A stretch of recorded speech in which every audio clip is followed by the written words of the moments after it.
Akiva. So if there's still a headache this coming week, you can take it up with Akiva direct. What issue? The issue that you can't hear Shlomo. Oh, okay. Okay. Well, Thank you. I'll tell everybody to speak up. I'll tell everybody to speak up.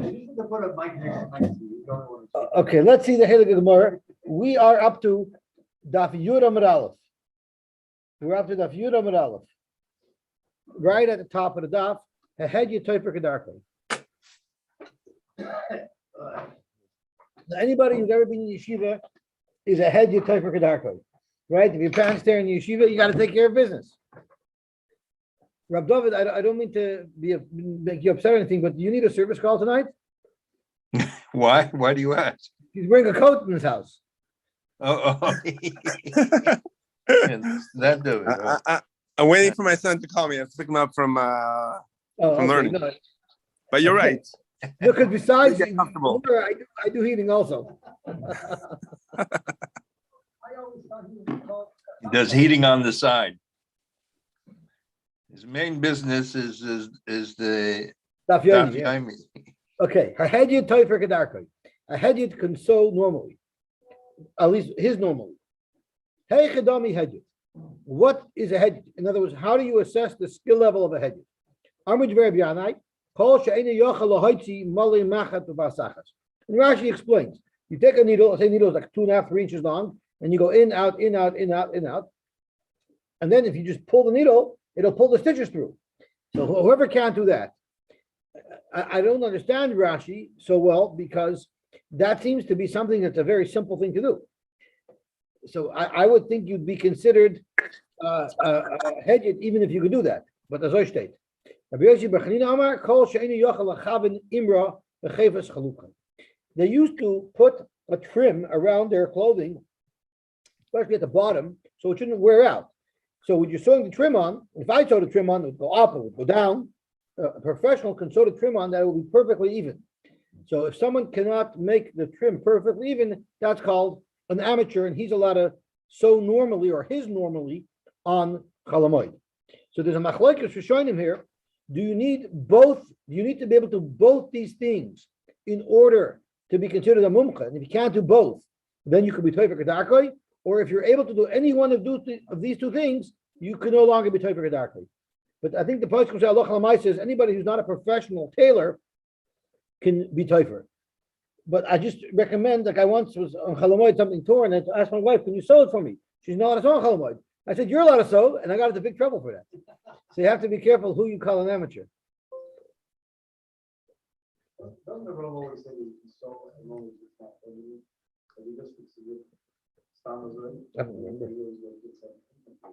Okay, so let's see the Gemara weiter. It's probably worthwhile to just zip through Tosfos, because Tosfos gives us a little bit of an insight of what you're allowed to do, what you're not allowed to do. How do you toifer kedarkei? Nira, dafka l'tzorech hamoed. That we say you could sew is only tzorech hamoed. Aval, bechinam, lama yatiru. Why would they allow you stam to sew if you don't need it for Yom Tov? Afilu al yedei shinu. Miu, like ayri b'davar ovid, but it's not being about a davar ovid, so it's somewhere in the middle. It's you need it a little bit, but it's not the davar ovid. The echadika davar ovid came along to Rabbi Yosy. We learn Rabbi Yosy, which we're going to learn tomorrow, who holds that in matrach shinu b'davar ovid. He holds that you're allowed to be toifer kedarkei. You don't have to do anything different if it's a davar ovid. Now Tosfos talks about an interesting case. What if your shoes or your begadim are torn? We know the famous saying, one stitch in time saves 9, so you don't want to leave it. I feel like they're not. In such a case, you're not matir. Come on. So the poets can say that if it's going to get totally ruined, the Pasha says never and it. So what this means is, even if it'll be mekulkul, but not totally mekulkul, kol she'enoi oisa, because we know if you're not allowed to do it yourself, you're not allowed to tell it where to do it. Maybe shoes getting ruined were not considered a davar of it. Or maybe not all davar of it are mutter without a shinoi. Even though we pass on Rabbi Yosy that a davar of it is mutter without a shinoi, maybe only some davar of it. So Tosfos sort of leaves us with a lot of questions and not a lot of answers. And then he brings down that the Tmashra Dafka Oile Regalim is not coming on Alam Moed. And then where it says that you're allowed to fix shoes, the Moed, maybe it's only on the regolim because they needed to be on the regol. So there's a lot of things that are left unclear about what's allowed to be done and what's not. And I guess we have to consult with the Rav. Someone who's a professional seamstress or tailor, he has to purposely make his stitches crooked to look amateurish. My machlev, what does the word machlev mean? Mafsia. It means one up, one down, like the teeth of somebody who didn't go to an orthodontist. Rashi says like the teeth of a dog, because the teeth of the dog are not even. One's up, one's down. So instead of one stitch higher, one stitch lower, it's like a whole bunch of peaks and valleys. So it looks like sharp teeth. Interesting, because when Rashi says that's the teeth of a dog, even though the teeth of a dog are up and down, they have consistency in the way they're up and down.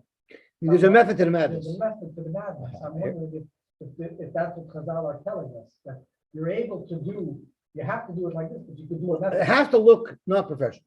That's the main thing. That's for sure. So now we're going to learn how to make beds. So let's just talk a little about beds.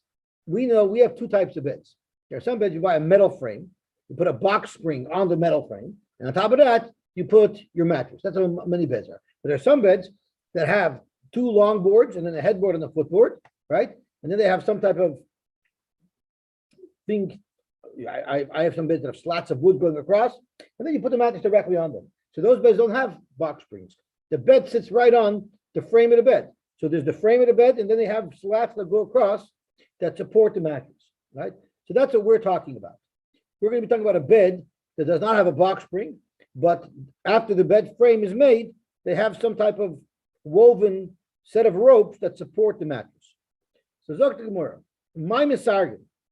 What is misargin? Or on a high riser, you have springs that hold up the mattress, right? Or for instance, we're going to talk soon about the bunk beds in Campaguda where you have springs that don't hold up the mattress, but we're going to get there soon. So Zok Gemara, my misargin. What does misargin mean? So let's just go back to the Mishnah. The Mishnah says that Tanakama holds you're allowed to be misarginus amitos, and Rabbi Yosy says you're allowed to be mamachim. So is Rabbi Yosy being meko? Is he being machmer? So we need to know what these things are and who's being machmer, who's being meko. So my misargin. What is the definition of misargin? Umay mimatkin. And what is the definition of mimatkin that Rabbi Yosy says you could do? Kiyos Rav Dimi came. Omar, he said, Pligi bar Rav Chia bar Abba Rabasi. Rav Chia bar Abba and Rabasi had an argument about what this means. And they were arguing in the name of Chizki and Rabbi Yochanan, who were also arguing about this. Chad Omar, misargin. If you have a fight about how a bed works, it's called a pillow fight. So they were having a fight about the beds, right? Chad Omar, misargin shesi ve'erev. Misargin means you have your bed. Let's say it's 6 feet long by 4 feet wide. So you have a series of ropes that go to 6 foot length, parallel to 6 foot length. Let's say you have 5 of them, right? And then on the 4 foot length, the width, you have ropes running that will be woven into the rope. So over, under, right? So that's what masargin means. So chadam masargin is shesi ve'erev. You have ropes going in both directions and they're interwoven to each other. That's the definition of masargin. Umamatkin would be shesi below erev, only running the long ropes but not the short ropes, or vice versa. So now we know Rabbi Yossi is being machmer, right? That the Chacham say you could be misarer, you can do a complete weave. Mashenk and Rabbi Yossi says no, you could only run the ropes in one direction. So now we know Rabbi Yossi is a machmer. The Chadamer and another version of the machloikis takes the whole machloikis up a step and makes the whole machloikis be more chomer. The Chadamer is misargin is shasi below erev. So even the Chachamim who are mekel hold you could only do the shasi without the erev. Matchin and Rabbi Yossi who's machmer doesn't let you put ropes at all. But he says if you already have a bed whose ropes are completely in place, but it's starting to sag, if it's sagging, then you could tighten it up. I remember that when I would sleep on the top bunk bed, I would sleep on the bottom bunk bed also. So it wasn't fair. So that's why you have to tighten up these strings to keep the mattress up so the top remains the top. So that's what machim means. Any freak the Gemara, but Tanya after Chliva Bar Shol, the Shovin, they both agree. So we're trying to find a case that's worse, more chomer, more of a reason to aser than every case so far. So B'Shavin, they both agree, even though there's a machloikis if you're allowed to be Masarig, but even the Mandamar holds you can be Masarig, holds you cannot Shein Mafshilin Chavolim Lechatchila. You're not allowed to actually make the ropes. So even if you're allowed to put them on, you're not allowed to make the ropes. Zokimar Bishlam Lamana, the Omar Mesargin, mean Shesi the Erev, and Mamakan and Shesi below Erev. So Bishlam is like the first version we had, where the person who's Makel holds you're allowed to do a complete weave. So then the next step, that's worse than that, which even he would be Moed Zaser, which even the Chacham would be Moed Zaser. It makes sense. You're allowed to have ropes that are already ropes, and you're allowed to do anything you want with them. Put them north, south, east, west. You're allowed to do everything. So what aren't you allowed to do? The next step up is to make the ropes. Well,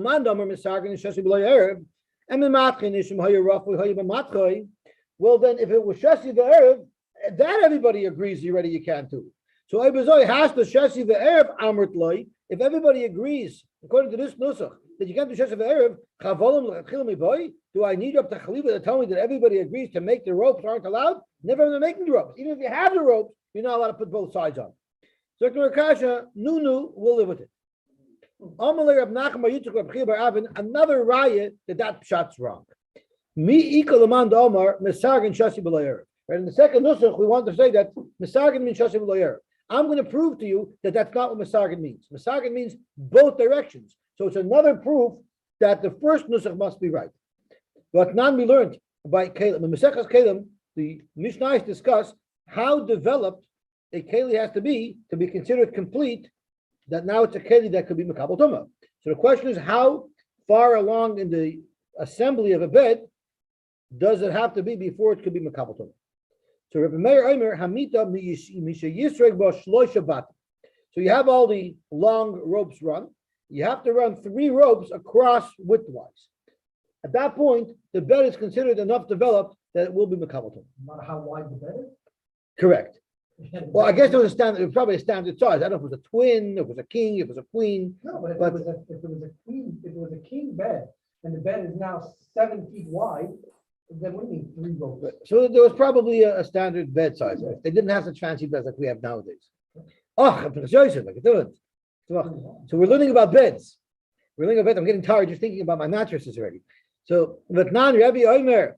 So we're about halfway down on Daf Yud Amud Aleph. But now, Rabbi Meir Omer Hamita, when is it Hamita? Mishi Yisroi B'Shloisha Batim. So right off the bat, you see the definition of Yisroi is the weaving. You have Shesi in there. So how could you say in the nusach, in the second nusach that we had, that Misargin means only in one direction? And the Mishnah in Kalim, you clearly see it's in 2 directions. So therefore, we're going to forget the second shot. Let's stick to the first shot.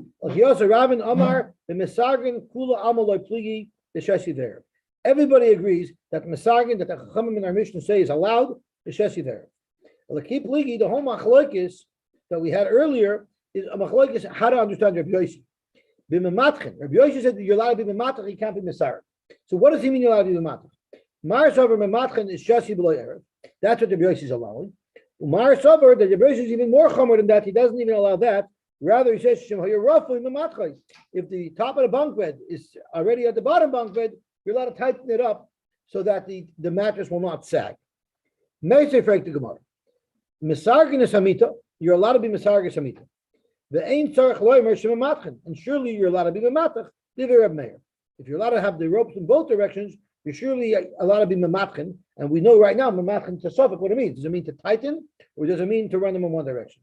There's a third shita that's not quoted in our Mishnah, but now the Bryce is introducing is ein mematchen kalikar. You're not even allowed to make mituach. So now let's think about it. If mematchen means you're running ropes, but only in one direction, okay. That would explain why the Yesharim would be so machmer that you can't even run ropes in one direction. There's reason to think that that's making a bed that wouldn't be allowed on Chalamoid. But according to the Mandamar who holds, but the Mandamar mematchen, I'm sorry, Bishlam the Mandamar mematchen Shesi b'le'erev Hainu da'asi Yesharim lefluge. We understand why the Yesharim will be machmer because mematchen you're still adding ropes. And the Mandamar shem hayu rofui mematchen. If what mematchen means is you have a regular fully built bed, all you're doing is tightening it. It's not logical, it's not reasonable that you wouldn't be allowed to tighten up the ropes on a bed on Chalamoid. And Rashi says more than that. You know why? Because Bitmiya. Also, first of all, there's no malach involved in merely tightening up the ropes. And B, and if you're not going to tighten up the ropes, you won't be able to sleep in the bed. There'll be a huge dip in the bed. You can't sleep in it. So how could you say that someone would be so machmir not to allow it?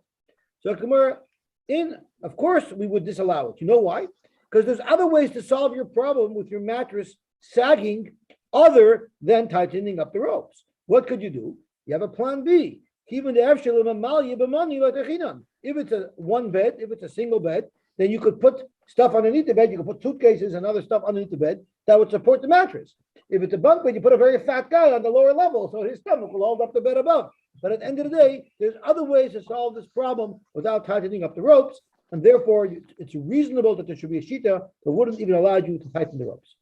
By Weinberg, we're right now on the Mishnah that's about a third of the Amid from the bottom up. So we have a Mishnah on Daf Yud Amud Aleph. It's a third up. It's about 12, 15 lines up from the bottom of Daf Yud Amud Aleph. Thank you. Mamidin Tanner v'chirayim v'rechayim. You're allowed to set up a Tanner, a chirayim, and a rechayim.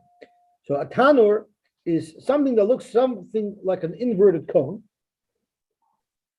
It's an inverted cone, but the point of the cone is cut off.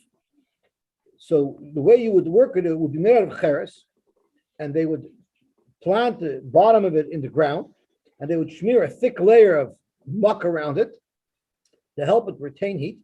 They would put up a fire at the bottom of it, and then they would put things inside it, and maybe even on top of it, to heat up.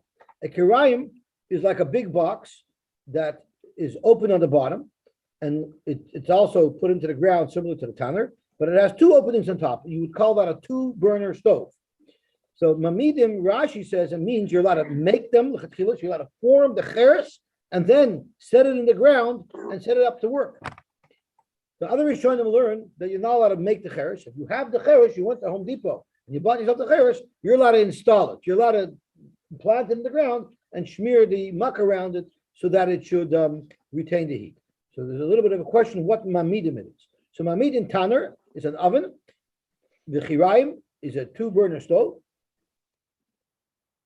A rechaim is a mill. So a mill consists of a lower base that has rough edges on it, and then there'd be a big stone that goes on top of that lower base. And if you put wheat kernels or whatever it is you want to grind on the lower base, and you have this heavy rock on top of it, and you're moving it around, it's going to crush the wheat kernels because it's not perfectly smooth on the bottom. The lower level has a rough texture. So you're rubbing something heavy and smooth against this rough texture, so it pulverizes the wheat kernels growth.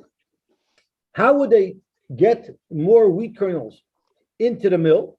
You know, we think of our blenders, some of them have these little spouts on top that you could pour in stuff as you're mixing, or mixers, so they had that too. So the top rock, which is usually round, they drilled a hole in the center of it, and when they needed to add wheat to the mill, they would add the kernels through that center hole. So you're allowed to set these up on Chalamoid. And that's because you're going to be baking and cooking and making dough and making flour for the use of Yom Tov. Well, if I'm in a village, you can see all these things. The That's right. bed, the mill. That's right. That's right. Rabbi Yehuda Omer, ein mechabshin es rechaim betchila. You're not allowed to be mechabesh a rechaim. So the first question you would ask is, my mechabshin, straight into the Gemara. What is the definition of mechabshin? What is this mechabshin that you're not allowed to do? Rabbi Yehuda Omer, it means menaka rechaim. It means if that rough surface, which is the lower surface of the mill, is smoothed out because it's getting old and eventually it smooths out, you need to create a rough surface again. So you pound on it with a hammer, with a pick, so it creates a whole bunch of jagged edges so that it could now grind well again.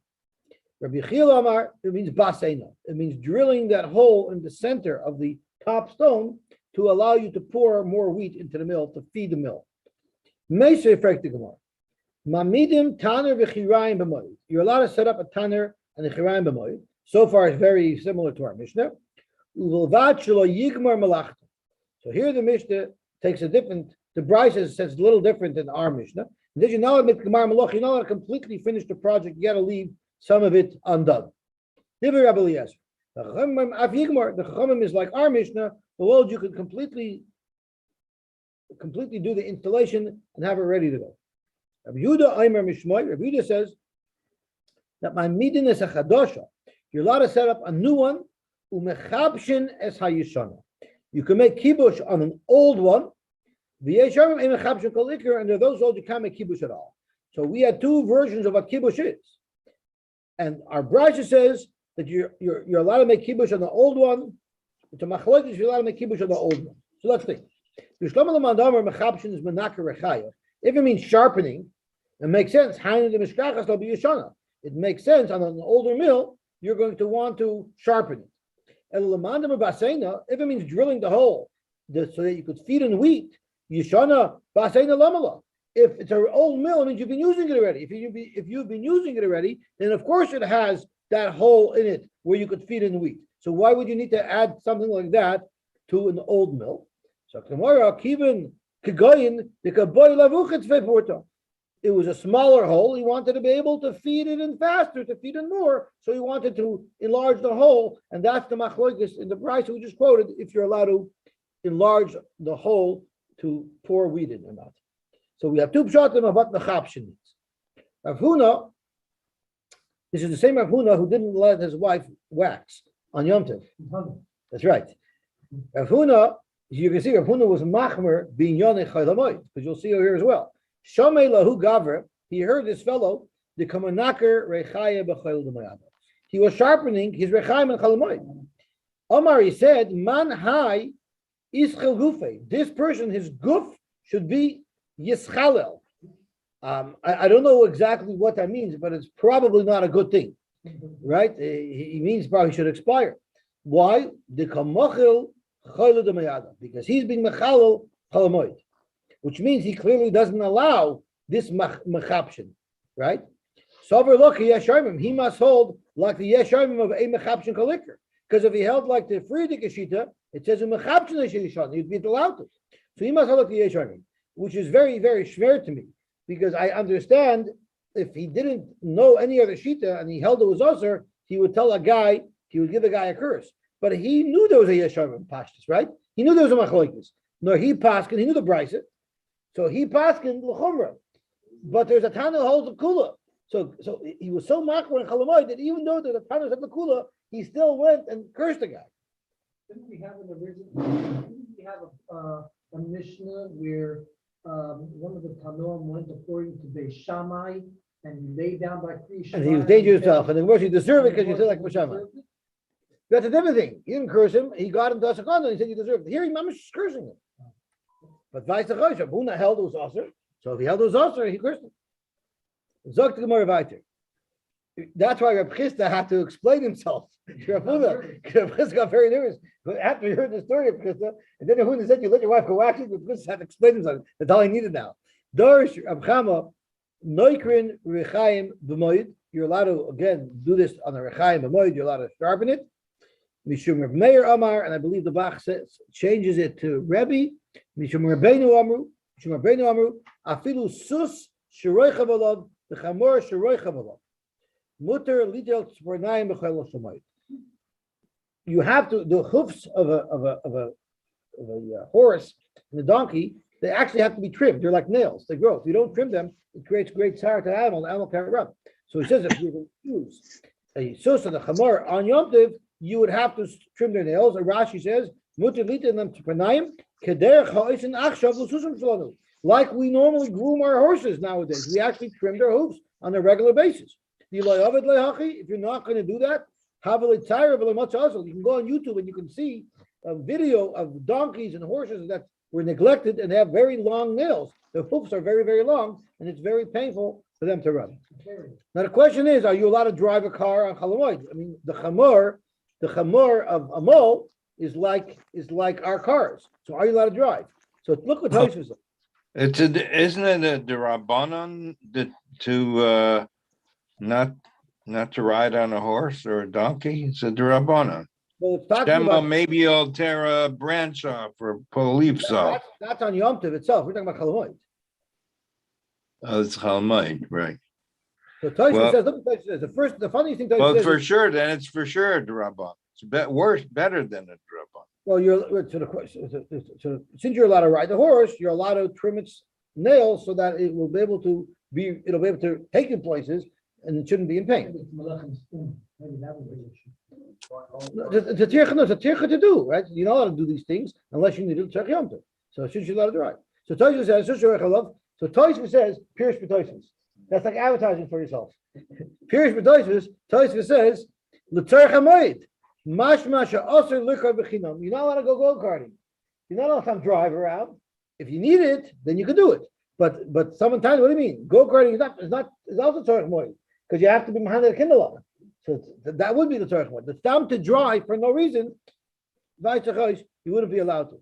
We're talking about a chamor sheroichav olav. So someone told me that there's a talk show in Eretz Yisrael, and they allow different groups to have time slots on their show.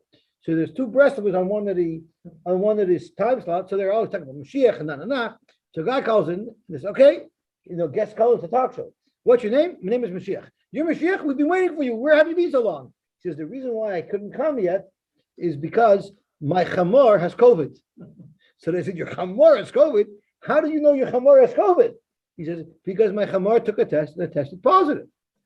So they asked him, so why did you give your chamor a test? He says, because it's a chamor. A chamor takes a test. That was this little blurb that was in a Breslov talk show. Okay.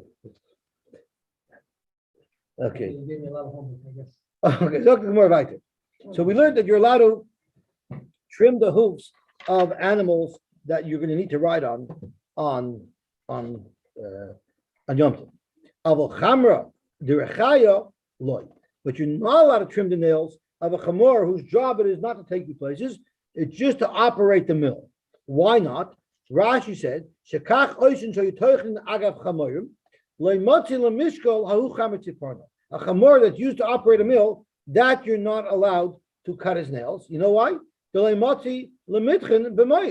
not allowed to grind wheat on Moed. And the only thing you're allowed to grind is what you need just for the Yom Tov.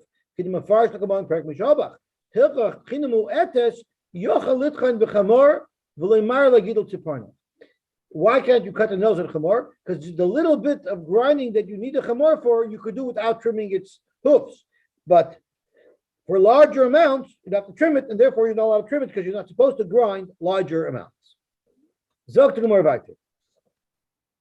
Rabbi Yehuda Shori, lemishkal tufri, l'chamer derechaya. He did allow cutting the nails, cutting the hoofs, trimming the hoofs of even a chamor that was for rechaim. He allowed it.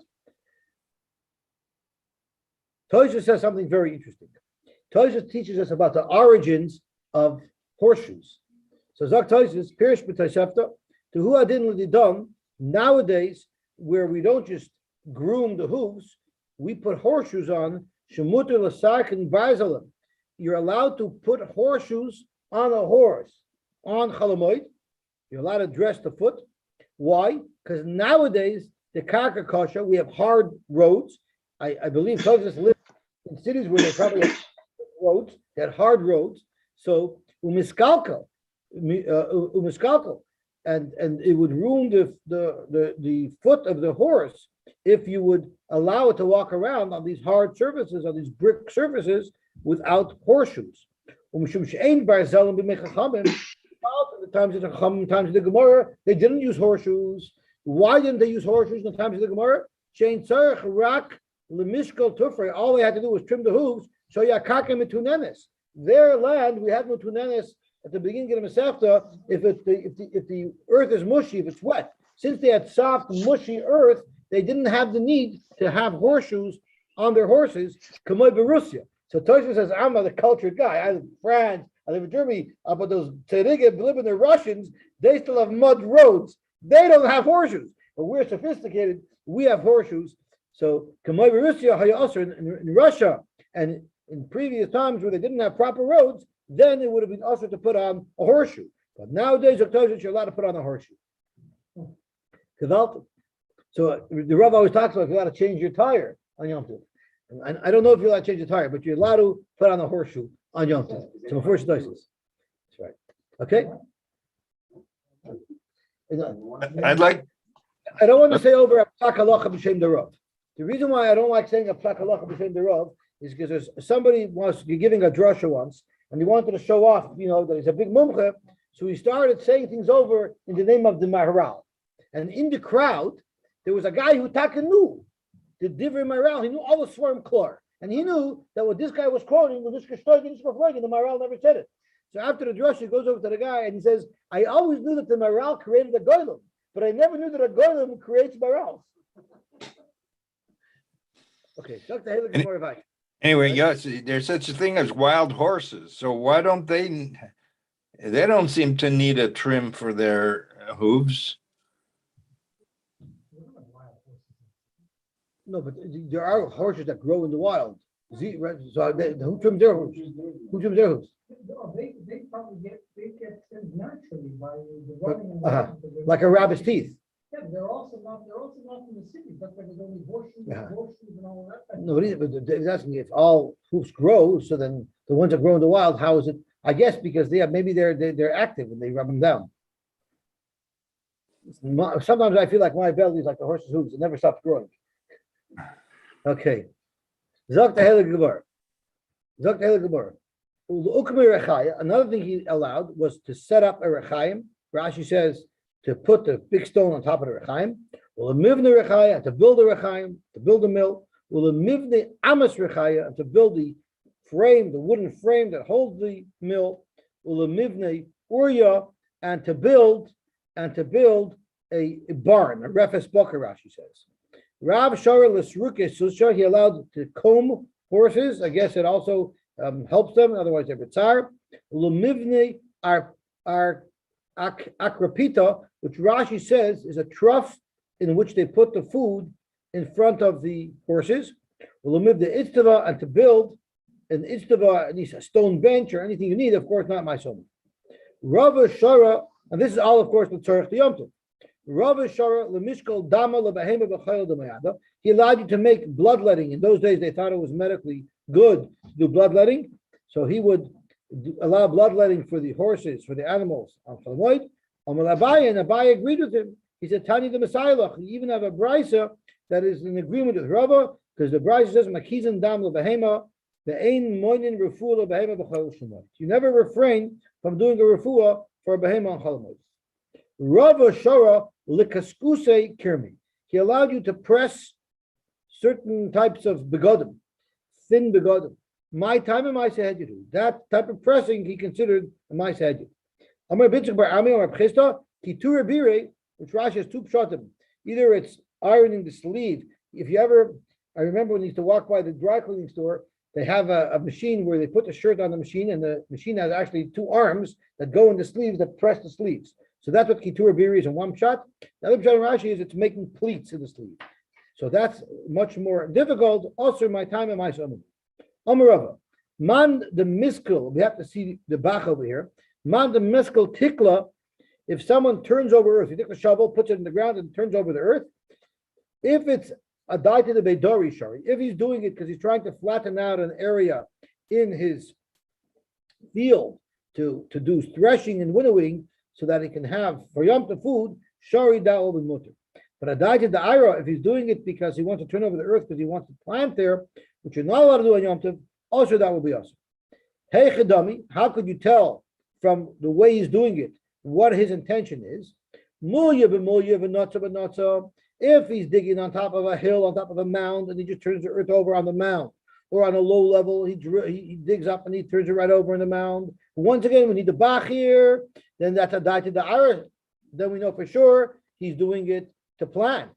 But on the other hand, if shokal mulya v'shadam anatza, but if he took from a mound and he put the earth on the low level near it, then a die to the Beidori.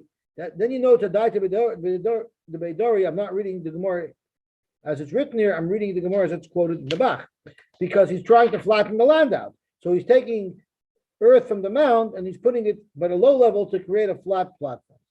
Vamarava, Haiman de Zochi Zichi. Somebody is sweeping an earthen floor, sweeping the little twigs that are on the earthen floor. Adadi the Tzivi, if he's doing it because he wants to gather firewood for his stove to use for Yom Tov, Shari, that will be mutter. But Adadi the Arab, he's trying to clear the land so that he can plant there, which is Usr, that would be Usr. Hechadami, how could you tell from what he's doing if he's doing it right or wrong? Shakal Ravari Vishavik Zutri, if after he sweeps everything together, he only takes the larger pieces of wood, but leaves the smaller pieces of wood there, Adati the Tzivi. That shows he needs it for firewood, and only the larger pieces are useful to him.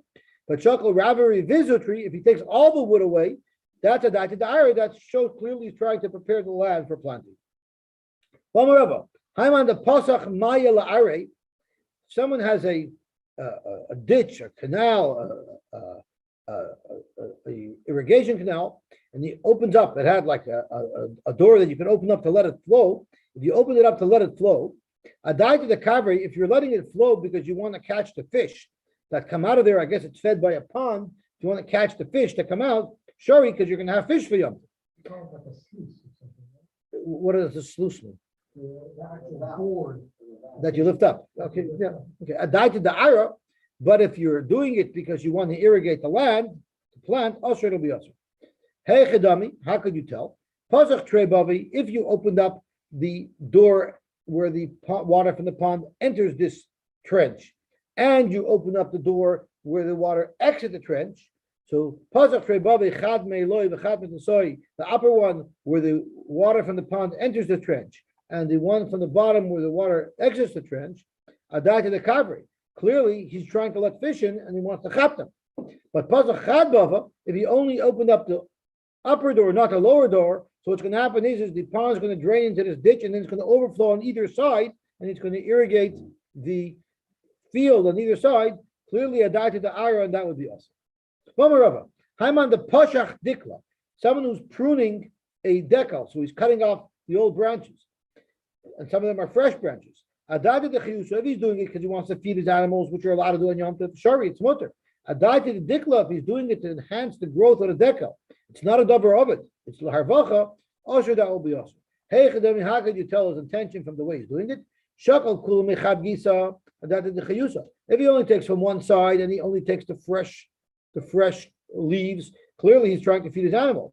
But mahagisa, if he takes the dry stuff from all over the tree, Adai to the dikla v'aser, clearly he's trying to prune and improve the tree. And that will be also. Vamarava, Hani Tamri Tuchlani. These are dates that are not fully grown, and you can't really eat them the way they are. You have to do stuff to them. Rashi says specifically, Tuchlani is shaloi nisbashlu kol tarchum. They're not fully ripened. So the halacha is migzerinu shari. You're allowed to cut them in half because that's how you prepare them to eat them the way they are.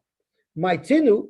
But what some people did is they would just squeeze, they would put them in between two boards and squeeze the moisture out of them so that they should last for a long time and they shouldn't go bad, and then allow them to dry out and become raisins. Those are never going to be able to be used on Yom Tov.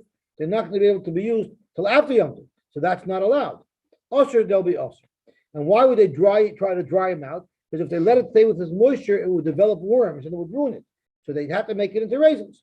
Rapap Amar, you're allowed to. You know why? Given the misli, you're telling me that if you don't squeeze them out, so even though you're preparing it for raisins, which you're not going to have on Yom Tov, you're only going to have after Yom Tov, but if you don't do it, it's going to go bad completely. It's just like a product that you have to sell inventory that's going to go bad. A dover of it, you're allowed to sell. If you have inventory that's going to go bad, you're allowed to sell it on Chalamoid to retrieve the value, and you shouldn't have to have a loss. For sure, it will be mutter. Normally, you're not allowed to unload inventory on Yom Tov Chalamoid. But Amar B'Sei B'Arvin U'B'Dover Avod Mutter. If it's a Dover Avod, it's mutter. So what is a Dover Avod? Is a Dover Avod meaning that I'll be able to get more money for it today than after Yom Tov? Or Dover Avod means if I don't sell it now, I won't even get my original cost out of it. Or what if there's a great opportunity to buy something for cheap, and if I don't buy it today, I'll never be able to buy it? Is that a Dover Avod? So Tosfos goes through exactly the conditions of a Dover Avod. Let's look at the bottom Tosfos. With Dover Avod Mutter, Zog Tosfos. Pirish, with Dover, She'im loyim kerenu ata. If you don't sell it now, shema loyim kerenu yafa pamacheres. You won't be able to sell it later on properly. The yafet min hakeren. So if you paid $5 for the item, and you might only be able to sell it for $4 after Yom Tov, but today on Chol Hamoed, someone's offering you $5 or more, that's a davar ovid. That you're allowed to take.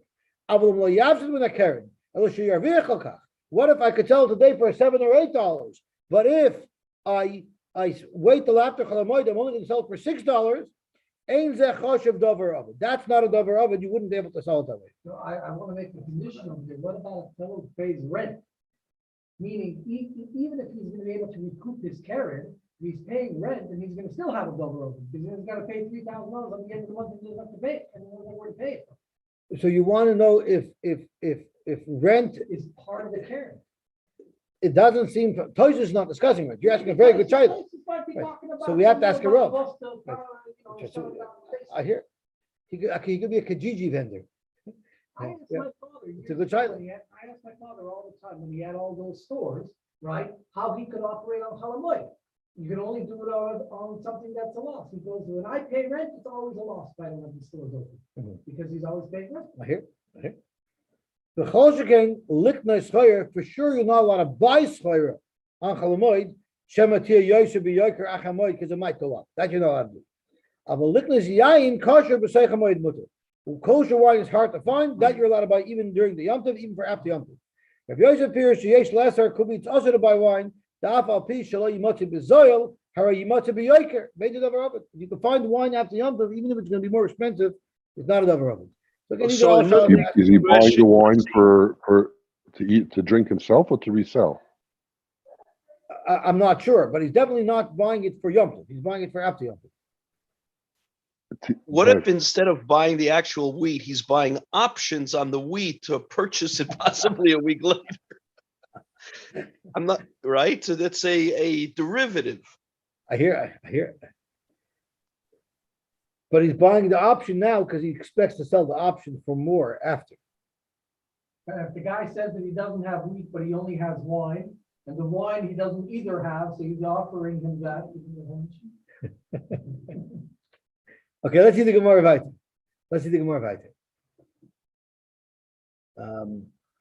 Ravina Havalahu Iska. Now we're talking about, don't think that it's always a loss when you listen to the rules of Chol Hamoed. Ravina Havalahu Iska, Tavim is Davin Bishita Alpha. He had something, he had a product to sell that he could have sold on Chol Hamoed for $6,000, but he withheld. He decided he's going to wait till after Yom Tov, and he's going to sell it after Yom Tov. Zovnei betrays alpha. He found something to buy it for $12,000. Now, don't keep the halachas of Chol Hamoed thinking that that's going to happen to you. That happened to Ravina, but that's not something you can bank on. You have to keep the halachas whether or not it works out in your favor. Ravina have a massive zuzay. This is a very gishmaka story for people who lend money and have a hard time getting it back. Ravina have a massive zuzay b'vnei akra desnuasa. He lent money to people who lived in this nuasa place, and he needed to get the money back. And he wanted to know, I know that they have some money today on Chol Hamoed. Can I go to that city and try to collect the debt that's owed to me there? Also, look, I made Ravashi, can I go now to collect? Because I know they have some money there. Let me see if I can collect.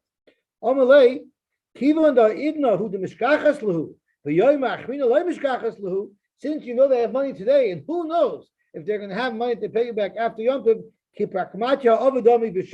you're allowed to go collect your debt because they have it today. You know he has the cash in his hand. He's about to go buy his kids after Koyman gifts. You can chop him while he's hot. And if you wait till after Pesach, I'll say, go. Tanya Nami, we'll save this for tomorrow. This is already a whole new parsha. Okay, so we'll stop here. Everybody should have a good tavach. Your boys should help. That whatever we buy for $6,000, forget it. Who's going to sell it for $6,000? He probably bought it for $3,000.